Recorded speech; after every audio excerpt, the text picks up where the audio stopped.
to our final lesson, lesson number 4, in 10 Tips for Adults Series A. Today we talk all about protein and varying our protein options. So when it comes to protein, let's take out MyPlate actually. Here we are, da-da-da. So protein's right here, it takes up 1/4 of our MyPlate. What protein choices do you choose in your own life? There's not necessarily wrong answers because different types of protein provide different nutrients for our bodies. So proteins can come from animals or plant products, and there's kind of benefits to either or. But the message here is to vary the types of proteins that we're eating. So let's say I have a turkey burger or hamburger for lunch. I might want to choose a different type of protein for my dinner.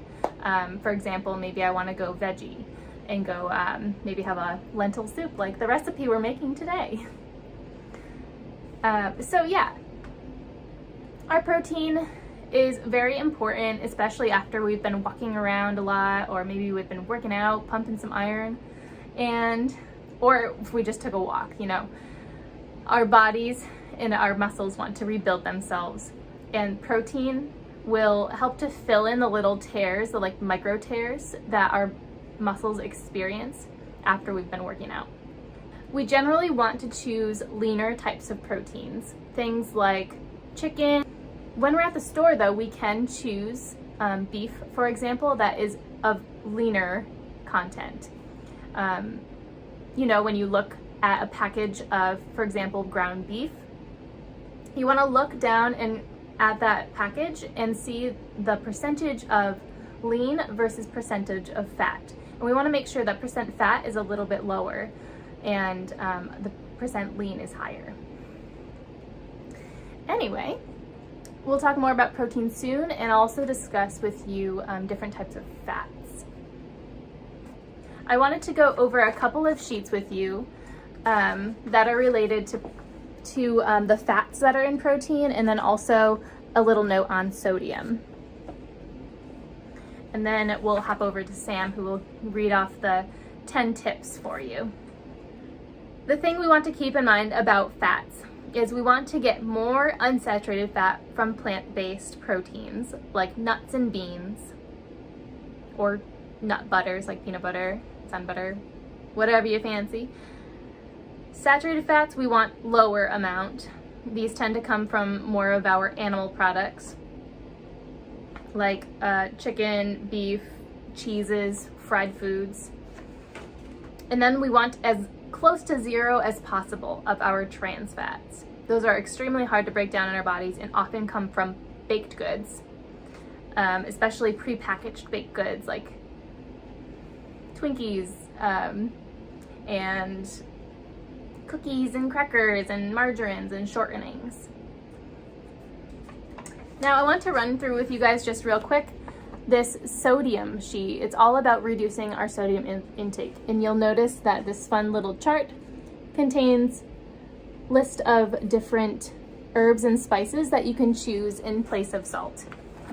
A tip in reducing our sodium intake is, actually multiple tips in reducing our sodium intake include adding herbs and spices and doing more home cooked meals.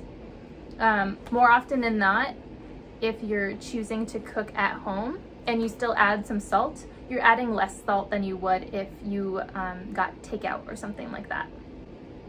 So having control over how much salt we add makes a big difference. The reason we're talking so extensively about salt and added fats is because those tend to be the things that are added a lot in processed foods that lead to cardiovascular disease, heart disease, high blood pressure, and things that we're trying to avoid to sustain our health for a longer period of time. Let's transition now to Sam, who's going to read even more about our 10 tips for protein.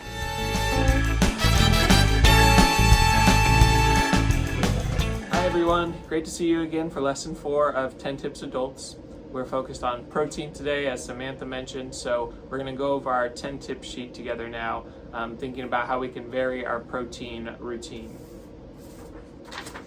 Our 10-tip sheet today is focused on the protein, of course, and our very first tip of the day is vary your protein food choices.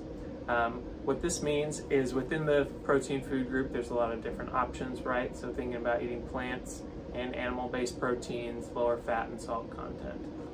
Number 2 is choose seafood twice a week. Now we don't want to eat too much seafood because of the mercury content, but twice a week is a great goal to shoot for to get some of those healthy omega-3 fats and the really good protein that's in fish. Number 3 is select lean meat and poultry. Now you can do this by buying, say, ground beef that is a leaner percentage, something like 90 or 90% lean.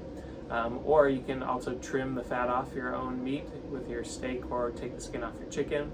You can always find ways to reduce the fat content even in the way you cook them. Number 4 is save with eggs. Eggs are a great, very affordable source of protein. So this is a good thing to think about to meet your budget and your protein needs, right? Having a dozen eggs on hand at all times is a great way to supplement meals and get healthy protein into your diet. Number 5, eat plant protein foods more often. What this means is think about things like beans, nuts, and seeds that are plant-based but naturally high in protein, and supplement those into your meals. You could have that alongside of meat, or you could have that as a replacement. There's a lot of benefits for your body as well as the environment to eating more plant-based food, so having something like a meatless Monday is always a good idea. Number 6, consider nuts and seeds. So along with that, thinking of like beans that we can use protein, nuts and seeds like pumpkin seeds, sunflower seeds, peanuts or peanut butter, almonds, cashews are all very high in protein. They also tend to have fat and are relatively high in calories, so you want to be sure you're not eating too large a quantity of them, but there are definitely some really good health benefits and some healthy sources of protein in them. Number 7, keep it tasty and healthy. So this is thinking about how we cook our protein. Oftentimes you can cook fatty meats in a way that the fat kind of drains off as it's cooked. You could broil it in the oven and have a tray that the fat can fall down through. You could roast it on the grill. And you can also think about what you're seasoning or adding onto your meats. So having healthier sauces or cutting back on the amount of salt you use to season your meat is also a good way to reduce that sodium content. Number 8 is make a healthy sandwich. Now this is a good way to combine a lot of food groups, right? You got your grains with the bread, you can do tomato and lettuce, get your fruits and veggies, and then a healthy protein option might be something like turkey or chicken versus a ham or a processed deli meat like bologna. Number 9, think small when it comes to meal portions. Always better to start with a small portion and take seconds than to load up your plate and eat till you're stuffed on the first go around, right? Listening to our bodies is really important, and oftentimes we eat what we serve ourselves. So intentionally starting small is a good way to kind of make reductions in some of the less healthy foods maybe that we're eating. And finally, number 10 is check the sodium. So especially packaged foods, you can look at the nutrition fact label and figure out the sodium content in your foods. If you're making a meat or your plant-based protein from scratch, then you can have a little more control on what sodium level is in there, how much you salt it, and experiment with some other seasonings so you can get good rich flavors without adding a lot of salt. All right, great. Well, we're going to move on to Samantha now, who is going to be making a delicious soup with you today, and then I'll see you back for the conclusion. Welcome everyone to the recipe demonstration portion of today's video. Today we are making lentil soup. Lentils are an excellent source of plant-based protein. So if you're trying to experiment more with plant-based eating, I personally really like this recipe. As always, you're welcome to experiment with different types of vegetables, whatever you have in the fridge. different spices, etc. Let's see. The thing that surprised me most about this recipe that I really enjoyed was how much lime juice I added. There's 1/3 cup of lime juice for this whole recipe, and I think it's mighty tasty. So, anyway, my hair's pulled back, I've washed my hands and washed my produce, and I've gotten everything out that I need, so I'm ready to make it up and enjoy the demonstration. So first I want to chop up an onion and saute it over medium-high heat.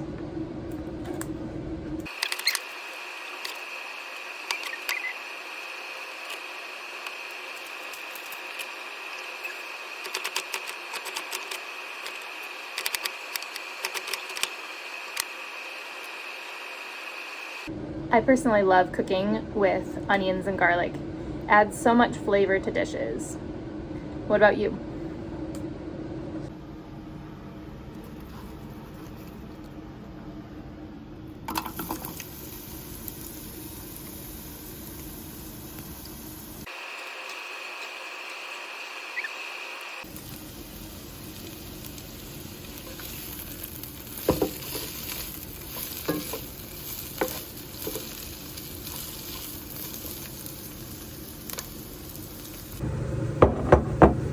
Generally with lentils, the recommendation is to rinse them and pick out any unwanted beans.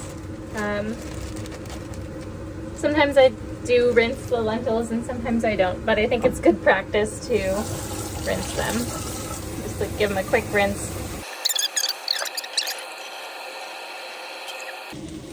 While my onions are sauteing, I'm going to rinse my lentils. And I need to measure my water and spices. So I'm gonna go ahead and add those after my onions are sauteed.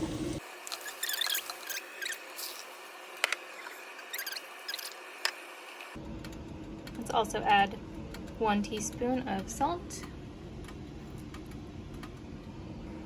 2 bay leaves, some black pepper. The recipe doesn't say how much, I'm just gonna put a little sprinkling in there, and 1/2 teaspoon of thyme or oregano. I'm using thyme today because I like the taste of thyme in my soups. All right, I'm gonna give this a quick stir to incorporate the spices, and then we want to let this start to boil. While I wait for my soup to boil, I'm going to go ahead and prep my red bell pepper and carrot.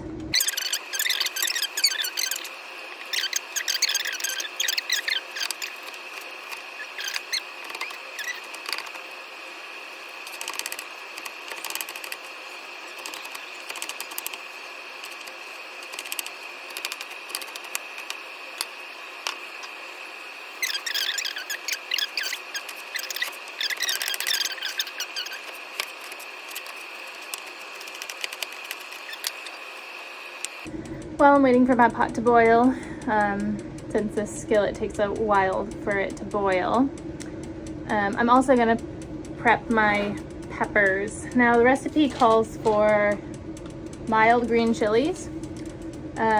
What was available at the store today was peppers in adobo sauce. So this is what I'm going to use today. This is a great example of using whatever you have or whatever is at the store that day.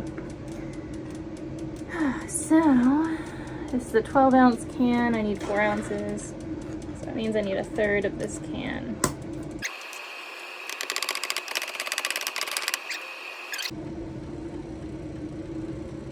Might as well prep my lime juice too while I'm waiting, so that I have all of my ingredients measured and ready to go.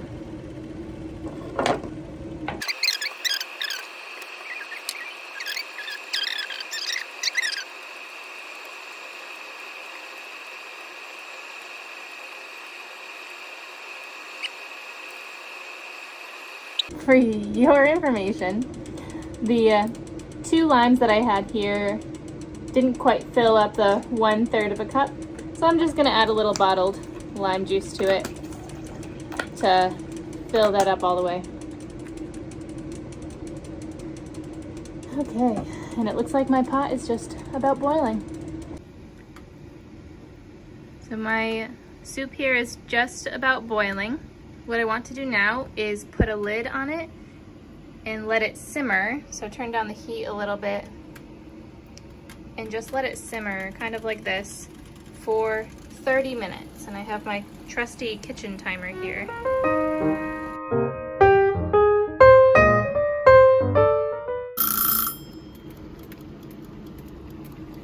Okay, now that our 30 minutes is up, uncovered my pot. You'll see that it's a pretty fast simmer. Looking good. Now it's time to add our carrots, chilies, and our pepper. In this case, we have a different type of chili. Okay, I'm gonna stir this in, and the last step is to simmer for 15 more minutes.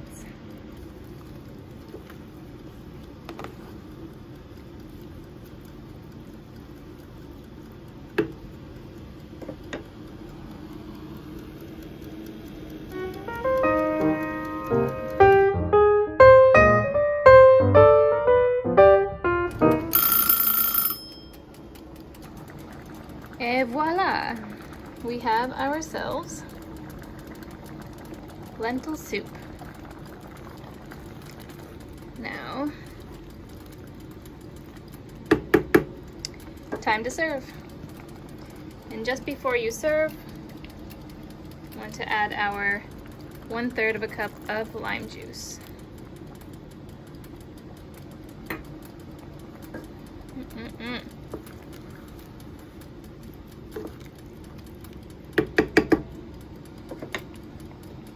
There you have it. Serve and enjoy.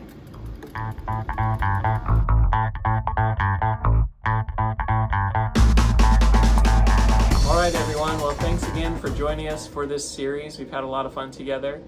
Just to kind of conclude this protein lesson, let's reflect back on things we've talked about today. Some of the important things to focus on when choosing healthy protein is cutting back on our salt and fat, thinking about saturated fats versus unsaturated. We know that animal-based fats are saturated, which are harder on our heart over time, whereas those plant-based unsaturated fats tend to be healthier for our body. So eating more plant-based proteins is a good way to balance out the healthy fats with the unhealthy fats in our body. You can also reduce the amount of sodium in your meals by either cutting back on some salt in your seasoning, adding new seasonings, or by checking the nutrition facts label on pre-made foods and choosing ones that are a lower sodium option, like beans that are canned with no salt added or something like that. Overall, the best way to eat healthy protein is to eat a wide variety, including fish, as well as your chicken and your pork and your turkey and your plant-based proteins, and learn to cook them in ways that are flavorful but healthy, using maybe trays to broil off that extra meat or buying leaner cuts of meat. Thanks again for joining us for this series. We had a great time with you, and hope you can join us again for another series in the future. Take care.